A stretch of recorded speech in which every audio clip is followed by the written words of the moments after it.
भी समाप्त कर दिया। 2000 क्या कहते हैं 2019 में जम्मू कश्मीर से 370 धारा सदा सदा के लिए समाप्त हो गया। तो आप जरा सोचिए, देश के प्रधानमंत्री नरेंद्र मोदी जी और उन्हीं के नेतृत्व में कल 22 तारीख को, अरे कल 22 नहीं, परसों था 22 तारीख, कल तो 23 तारीख था। 22 तारीख का दिन आप सब लोग जानते होंगे कि इस देश ही नहीं बल्कि इस पूरी दुनिया में अयोध्या में प्रभु श्री राम की जहाँ जन्मभूमि था वहां भव्य मंदिर बना और उसका उद्घाटन हुआ। पूरा देश ने, पूरी दुनिया ने उसका स्वागत किया। लेकिन कुछ लोग हमारे ही भाई बंधु हैं, वो विरोध करते हैं, उसकी आलोचना आज से नहीं शुरू से करते हैं।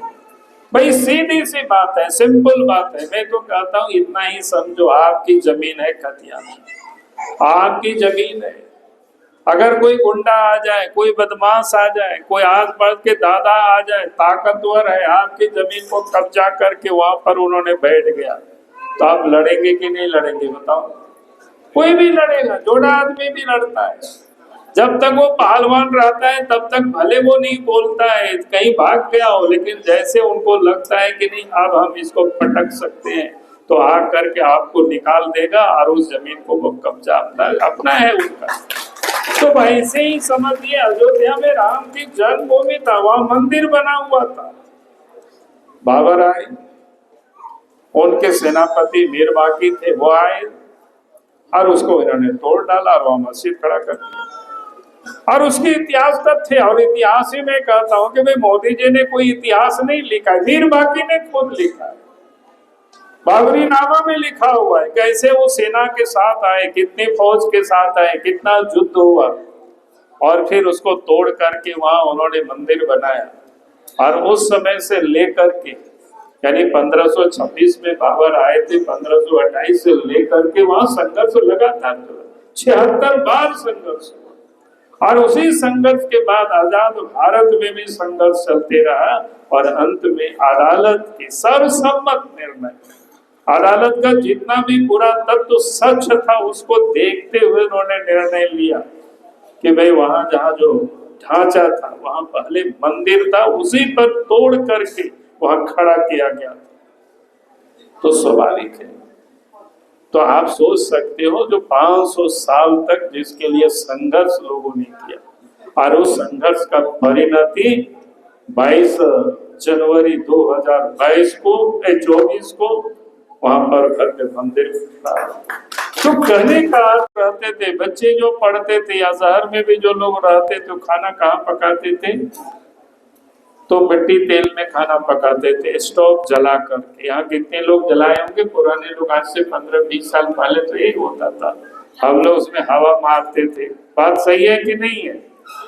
जलाए ना आप लोग स्टोव कभी? उसमें खाना पकाते थे, और नहीं तो कोयला पर, नहीं तो गोईठा पर, देहात के लोग लकड़ी पर। और गांव घर में लाइट के लिए भी बाल बच्चे पढ़ते थे डिबरी में, हम लोग भी डिबरी के लाइट में ही पढ़े।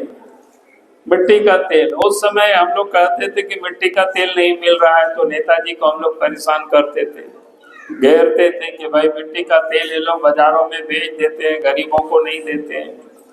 लेकिन अब तो मिट्टी का तेल कोई पूछता ही नहीं है, कोई चर्चा भी नहीं होती, हम लोग को भी पता नहीं है मिट्टी का तेल है कि नहीं।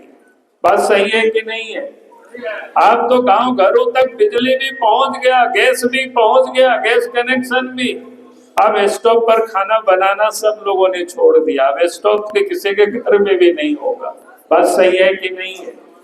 भाई इतना वर्षों तक देश आजाद हुआ तो किसी ने कोई चिंता नहीं की थी कि गाँव में भी बिजली होनी चाहिए, लेकिन मोदी जी ने गाँव तक बिजली पहुंचा दिया। मोदी जी ने चिंता की कि हर गरीबों के घरों तक गैस की भी पहुंचा देनी चाहिए, गैस कनेक्शन आप तो जब लेना चाहो तब मिल जाता है।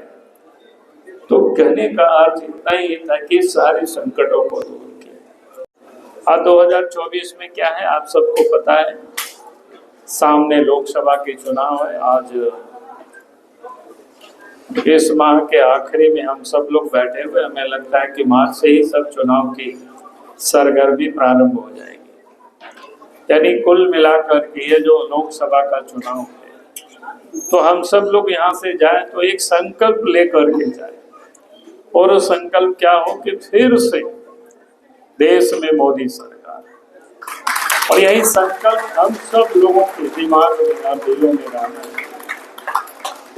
और फिर जब देश में मोदी जी के नेतृत्व में फिर से सरकार बनेगी तो मैं कह सकता हूं विश्वास के साथ निश्चित रूप से झारखंड में भी भारतीय जनता पार्टी की सरकार।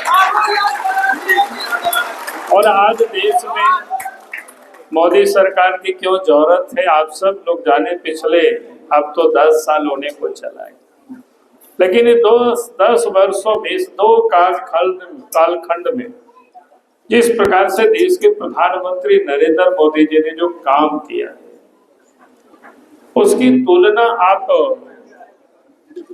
पिछले जितनी भी सरकारें हो उससे हम कर नहीं सकते। विकास की तो अनेक उपलब्धियां हैं, मैं उन उपलब्धियों को यहाँ गिनाने लग जाऊं तो फिर लंबी फहरिस्त हो जाएगी।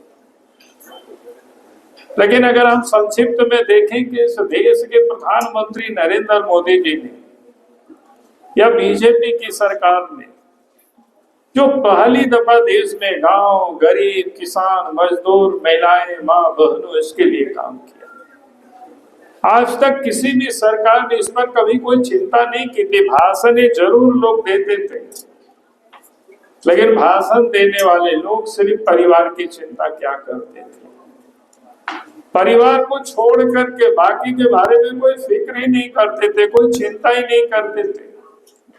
इसलिए भारतवर्ष की गांवों की जो दुरावस्था वो किसी से छुपा हुआ नहीं है। हम सब झारखंड से आते हैं, झारखंड में हम सब लोग हैं, हम भी गांव से आते हैं, तो मैं उन दिनों को याद करता हूँ। तो मैं लोगों को कहा करता हूँ कि पहले हम लोग हाट बाजार जाते थे, मेला देखने जाते थे, या शादी ब्याह में गांव के लोग जाते थे तो पैदल जाना पड़ता था, यानी गांव तक आने जाने की सड़कें नहीं हुआ करती थी। तो इसलिए लोगों को बड़ी कोसों दूर मेला देखने लोग जाते थे, हाट बाजार जाते थे, शादी ब्याह में बारात लोग जाते थे। लेकिन जब से देश में बीजेपी की सरकार बनी, पहले अटल बिहारी वाजपेयी जी देश के प्रधानमंत्री बने, अभी नरेंद्र मोदी जी प्रधानमंत्री बने, तो अब वो पैदल चलना लोग छोड़ दिया। अब तो हाट बाजार भी गाड़ी से लोग जाते हैं, स्कूल भी गाड़ी से लोग जाते हैं, अब शादी में तो बड़ा बड़ा बस और डीजे लेकर के लोग जाते हैं, क्योंकि आप सब जगह सड़कें बन गए। तो ये किसने किया? बीजेपी की सरकार ने किया। नहीं तो भारतवर्ष की गांव की हालत क्या था? हम तो गांव से आते थे, मैं लोगों को कहता था रोज में 12 किलोमीटर 6 किलोमीटर स्कूल जाते थे पैदल, और 6 किलोमीटर स्कूल से वापस आते थे, यानी रोज का ये काम था, सड़कें नहीं हुआ करते थे। लेकिन आज ये पूरे झारखंड की मैं कह सकता हूँ, नदी नाला में भी पहले बाधक बना हुआ था, आज मैं कह सकता हूँ कहीं भी कोई नदी नाला में कोई बाधक नहीं है।